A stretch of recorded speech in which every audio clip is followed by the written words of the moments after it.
So here it is. Have you experienced emotional manipulation or would like to protect yourself from it? Well, everyone can be emotionally manipulative towards others, even if they don't intend to be. However, true manipulators perform each action deliberately and do so on a constant basis. Manipulation is when an individual controls another person's emotions, behavior, and thought processes in order to satisfy a personal need. If you feel like someone is actively exploiting you or influencing you in a harmful way, here are 7 examples of emotional manipulation to be aware of. Number 1, guilt tripping. Has someone ever tried to make you feel like the guilty one during an argument? I never thought you would do this. I've always trusted you. Or you want me to pay for this meal? Emotional manipulators use guilt trips to voice their thoughts in a passive-aggressive way. They do so in order to avoid direct confrontation, which can be awkward and uncomfortable.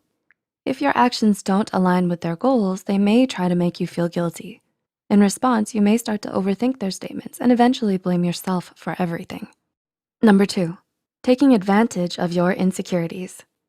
Have you ever seen beauty advertisements that display a model's flawless skin with words like eternal youth or smooth as butter under the image? Although advertisements nowadays promote inclusivity and try to embrace flaws, it's not uncommon for companies to indirectly utilize people's insecurities to promote their products.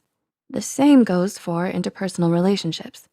People may refer to others' body image, appearance, or habits, hoping that the other person will improve themselves.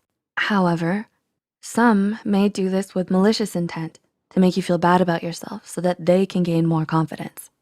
Number 3, always changing the criteria. Someone might constantly shift the criteria of what they want in order to manipulate the other person. For example, your friend may be upset about your behavior and ask you to be more caring of others. Once you observe your mistakes and make efforts to fix them, your friend still remains unhappy about the way you speak and asks you to change that as well. In essence, you may never achieve their desired requests. In this case, remember to just strive to do your best to put effort into your friendship without letting them walk all over you. Number 4, twisting reality. When conversing with someone else, you may have exaggerated or emphasized certain facts over others, which is completely normal. What emotional manipulators do, however, is completely twist facts in order to confuse you, gain sympathy, or achieve other goals. Many times they do so to make themselves seem vulnerable. For instance, they may rant over how someone mistreated them when in reality there was only a simple miscommunication. Although it's hard to detect when they're lying, try to observe their body language and tone when they recite these so-called facts. Number 5, diminishing your issues. Everyone's experiences in life are different, and so are the problems that each person encounters.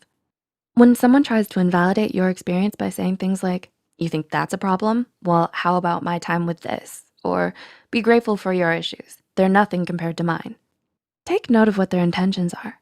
They might be influencing your emotions, making you feel bad for sharing your problem when in reality, everyone's experiences should be respected. Number 6, gaslighting. This is a type of emotional abuse whereby a person tries to make another doubt their perception of reality. This person might make the victim question if their memories were accurate or even if their train of thought was valid. For example, when you recite an emotional story about how your beloved pet passed away, an acquaintance might interrupt you and tell you that the event is small and that you shouldn't feel as sad as you are. The truth is, only you know what you're experiencing and your emotions are all valid.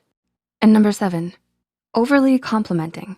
On the other end of the spectrum, some people will try to sugarcoat everything they say. Sweet talkers will try to influence you by excessively praising and complimenting what you do, say, or even think. Initially, you might feel flattered, and it's fine to enjoy those initial boosts of happiness.